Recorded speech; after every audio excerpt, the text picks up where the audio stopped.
Days after White House trade advisor Peter Navarro faced criticism from within the Trump administration for blasting the Centers for Disease Control and Prevention, CNN anchor Jake Tapper valiantly tried and failed on Wednesday to get Navarro to address the controversy. During an appearance on Meet the Press this past Sunday, Navarro threw the CDC under the bus, fully blaming the center for the administration's early issues with coronavirus testing and claiming it really let the country down due to bad tests.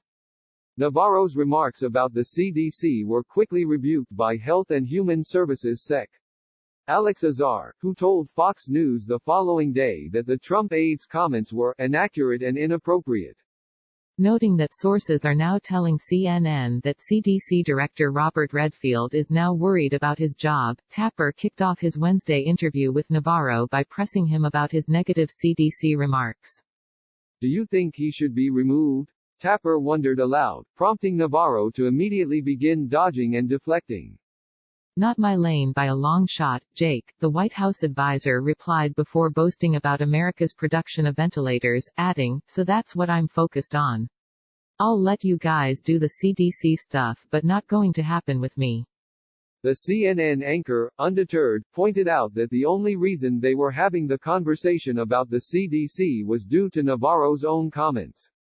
He then went on to air Azar's refutation as well as remarks from White House economic advisor Kevin Hassett, who said the CDC is doing the best they can and that he wouldn't criticize them. Rather than address their admonishment of his CDC denunciation, Navarro instead spent several minutes bragging about a contract the administration gave a little-known company to manufacture pharmaceuticals in America.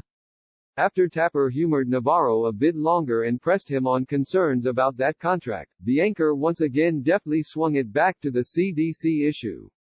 You've been very agile in dodging the questions, but just when Alex Azar and you had this conversation about all these wonderful developments, did he repeat to you that he thought your comments about the CDC were inappropriate and inaccurate? Tapper asked. We're not going back, a laughing Navarro responded. You can fish all you want on CDC today, but this fish ain't biting.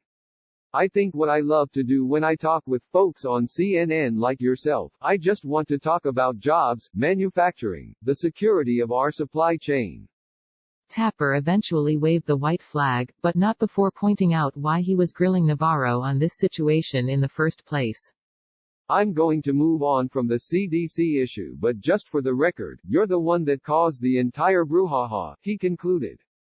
It wasn't even about him, but somehow Matt Lauer used Ben Smith's much-discussed New York Times piece going at Ronan Farrow as a way to pitch his return to the media ecosystem. I know from my childhood that famous people don't exactly have an accurate sense of themselves, but my God, Lauer really doesn't have an accurate sense of himself. While Mediaite may have thought they were doing themselves and Lauer a favor by publishing his op-ed, they weren't. I don't know Lauer, though we have many mutual friends and one of my kids briefly went to school with one of his kids and I once shook his hand at a party, but after reading his piece I can tell you he sounds like a dick, and worse. I'm reminded of the quote, "The wicked flee where no man pursueth."